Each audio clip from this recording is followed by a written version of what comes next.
The Gallurese language. Gaddhuresu. Numbers. 1, 2, 3, 4, 5, 6, 7, 8, 9, 10. Greetings. Benvenuto, saluto, buona giornata, buonasera, buonanotte. Phrases and proverbs. Ficiula, undi sei andendi?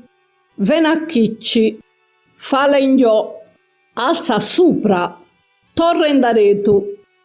Lumaccioni si mangia la iardina, luci di briccu brinca in mezzo all'alba, la cupulata si sciuta di statiali, canoa nuda di va, pidda la iatta a pittinà. Dali macchi e dagli steddi si sane li cuseddi, frito d'aprile torra lucani a cuili. Vocabulary.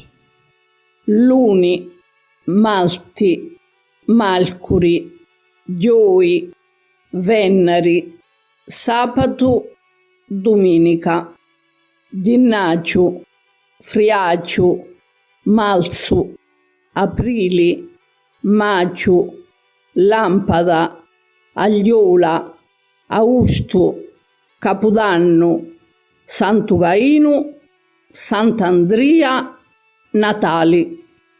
The parable of the prodigal son. E da poi Gesù Cristo fece questo conto. Un uomo aveva due figlioli. Lu più giovane gli disse: Bapu, dammi la parte dell'erenzia che mi tocca. Lu papu tanto pensese di spaltire la proprietà tra i due.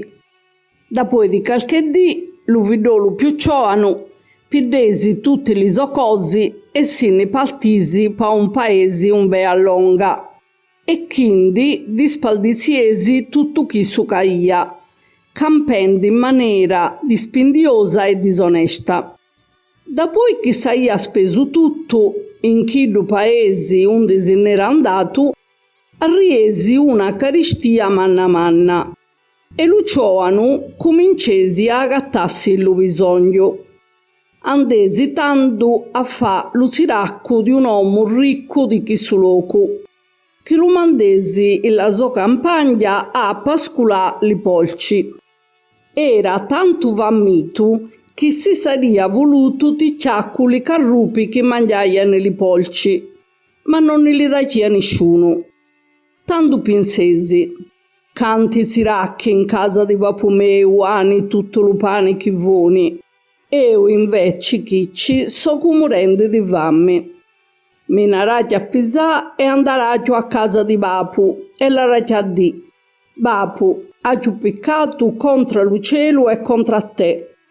Non so più degno di essere chiamato figliolo tuo. Trattami come uno dei tuoi siracchi. Partisi pandà un dello papu. Ma quando era ancora un be a longa, lo papu lui disi, e si comuisi, discisa via, se lo stringese lo coddo e se lo facesi.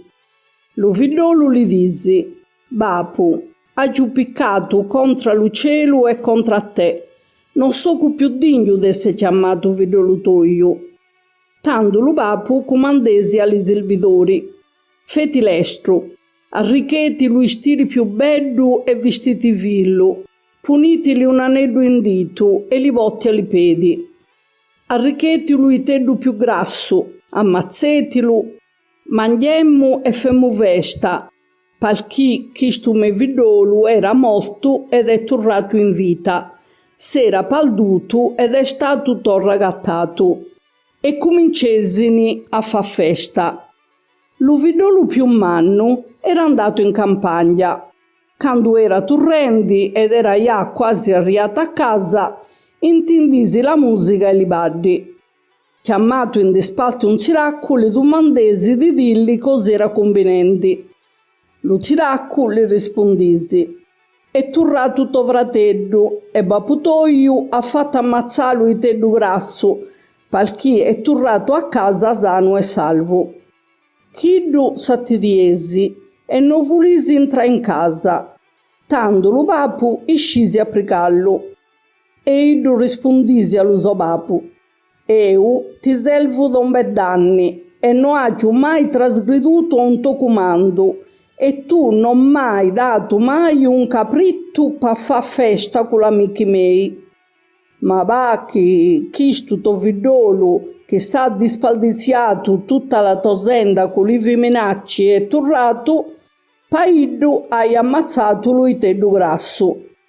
E lo papu le rispondisi: «Figliolo, tu sei sempre con me e tutto questo che è mio è tuo, ma bisogna fare festa ed essere allegri e contenti, perché questo tuo fratello era morto ed è tornato in vita, si era perduto ed è stato torna agattato».